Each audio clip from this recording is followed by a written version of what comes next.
Pernahkah kalian mendengar berita tentang seseorang karyawan yang menggelapkan uang perusahaan atau seorang pejabat yang menerima suap demi kepentingan pribadi?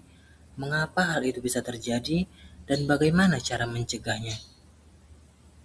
Baiklah, mari kita mulai dari konsep pertama, yaitu etika. Apa itu etika? Etika adalah seperangkat nilai, prinsip, dan aturan yang menjadi pedoman perilaku seseorang atau organisasi dalam membedakan mana yang benar dan mana yang salah. Dalam konteks bisnis dan akuntansi, etika menjadi kompas moral yang memandu setiap keputusan yang dibuat. Dalam dunia akuntansi dan bisnis, terdapat beberapa prinsip etika yang wajib dijunjung tinggi. Nah, mari kita bahas satu persatu. Yang pertama itu ada integritas. Nah, seorang profesional wajib bersikap jujur, tegas, dan berterus terang dalam semua hubungan profesional dan bisnisnya. Integritas berarti melakukan hal yang benar, bahkan ketika tidak ada yang melihat. Yang kedua ada objektivitas. Profesional tidak boleh membiarkan bias benturan kepentingan atau pengaruh pihak lain mengaburkan pertimbangan profesional maupun bisnisnya. Artinya, kita harus selalu berpikir jernih dan adil, tidak memihak kepada siapapun secara tidak profesional. Ketiga, ada kompetensi profesional dan kecermatan. Nah, seorang profesional wajib terus menjaga pengetahuan dan keahliannya agar klien atau pemberi kerja memperoleh layanan profesional yang kompeten. Ini berarti kita harus terus belajar dan meningkatkan kemampuan. Dan yang keempat, ada kerahasiaan. Profesional harus menghormati kerahasiaan informasi yang diperoleh dari hasil hubungan profesional. Informasi yang dipercaya kepada kita tidak boleh disebarkan tanpa izin. Nah, sekarang mungkin kalian bertanya-tanya, mengapa etika begitu penting? Nah, ada beberapa alasan utama. Yang pertama itu, etika membangun kepercayaan. Ketika sebuah perusahaan dikenal beretika, pelanggan, investor, dan masyarakat akan lebih percaya. Nah, kepercayaan ini adalah modal besar dalam bisnis. Yang kedua itu, etika mencegah terjadinya skandal. Banyak perusahaan besar yang runtuh bukan karena masalah keuangan, tapi karena pelanggaran etika. Dan yang ketiga, etika menciptakan lingkungan kerja yang kondusif dan sehat. Karyawan yang bekerja di lingkungan beretika akan merasa aman, dihargai, dan termotivasi untuk berkontribusi maksimal. Sekarang kita masuk ke topik yang kedua, yaitu kecurangan atau fraud. Kecurangan ini adalah tindakan yang disengaja oleh seseorang atau sekelompok orang untuk memperoleh keuntungan yang tidak sah dengan cara merugikan orang lain atau organisasi. Ini berbeda dengan kesalahan yang tidak disengaja. Kecurangan ini dilakukan dengan sengaja. Ada niat jahat di baliknya. Kecurangan ini adalah musuh terbesar integritas dan dapat menghancurkan reputasi serta keuangan sebuah organisasi dalam sekejap. Dalam kecurangan ini ada yang namanya segitiga kecurangan atau fraud triangle. Nah, para ahli menemukan bahwa kecurangan hampir selalu terjadi ketika tiga kondisi hadir secara bersamaan. Kondisi inilah yang disebut dengan fraud triangle.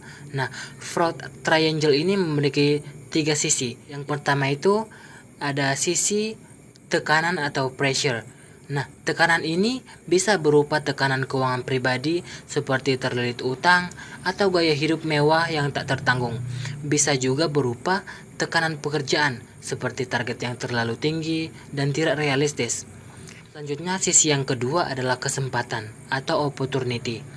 Kecurangan hanya bisa terjadi jika ada celah yang bisa dimanfaatkan. Celah ini biasanya muncul ketika pengendalian internal lemah, tidak ada pengawasan yang memadai, atau prosedur tidak dijalankan dengan benar. Sisi ketiga adalah rasionalisasi atau rationalization. Pelaku kecurangan biasanya membenarkan tindakannya. Nah, dalam pikirannya sendiri, mereka berkata dalam hati, saya hanya meminjam, nanti saya kembalikan, atau perusahaan ini sudah cukup kaya, tidak akan merasa kehilangan, atau saya melakukan ini demi keluarga saya. Nah, rasionalisasi ini adalah cara pelaku mengurangi rasa bersalah. Untuk mencegah kecurangan, kita harus menghilangkan atau memperkecil salah satu dari ketiga sudut segitiga ini, terutama kesempatan, karena ini ada yang paling biasa kita kendalikan melalui sistem pengendalian internal yang baik. Kecurangan ini dapat dikategorikan ke dalam beberapa jenis. Yang pertama itu adalah korupsi, yaitu penyalahgunaan kekuasaan atau jabatan untuk kepentingan pribadi. Contohnya adalah menerima suap, nepotisme, atau manipulasi dalam pengadaan barang.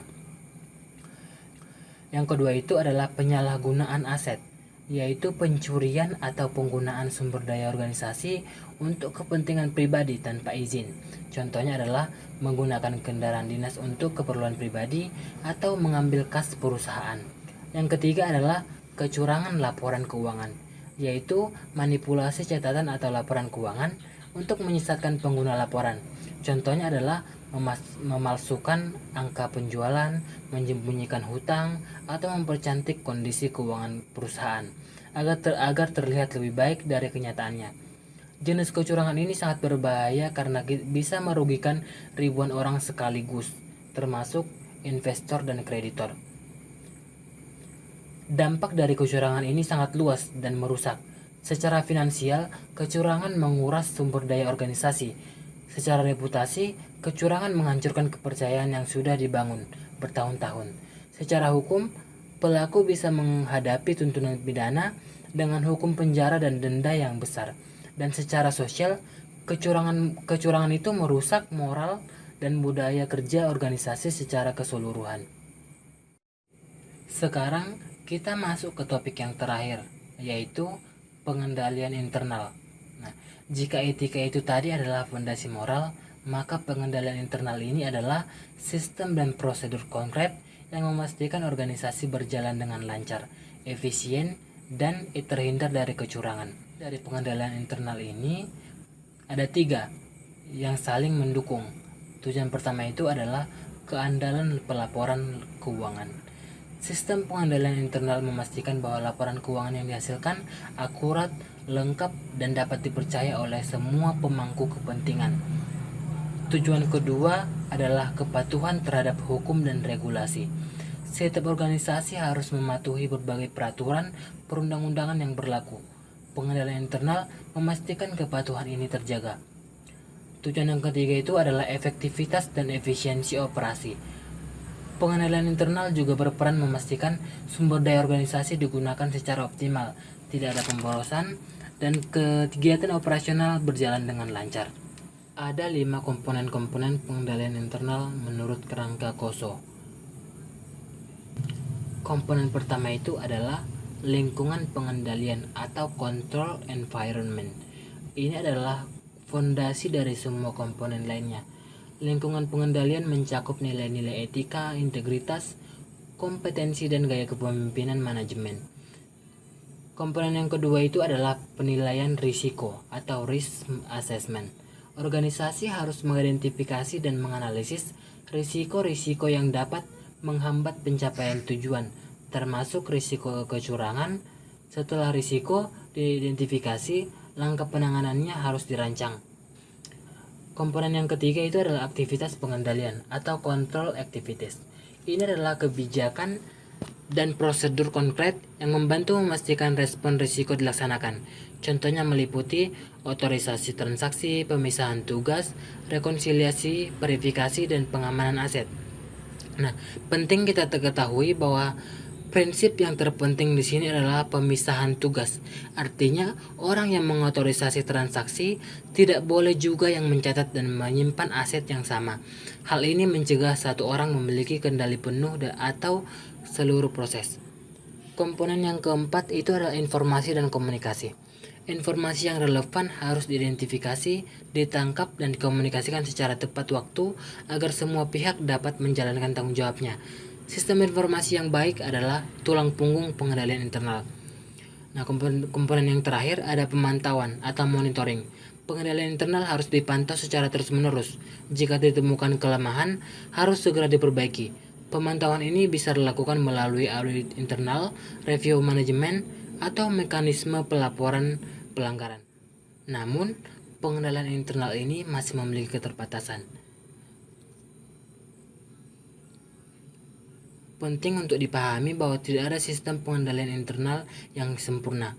Ada beberapa keterbatasan yang harus kita sadari. Pertama, pengendalian internal bisa dikalahkan oleh kolusi, yaitu ketika dua orang atau lebih bekerja sama untuk melakukan kecurangan dan melewati sistem pengawasan.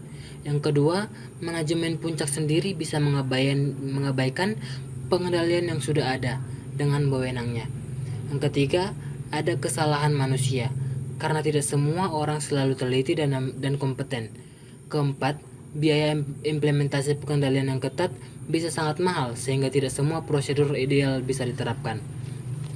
Oleh karena itu, pengendalian internal hanya memberikan keyakinan yang memadai, bukan kepastian mutlak. Inilah mengapa etika dan integritas personal tetap menjadi fondasi yang tidak tergantikan.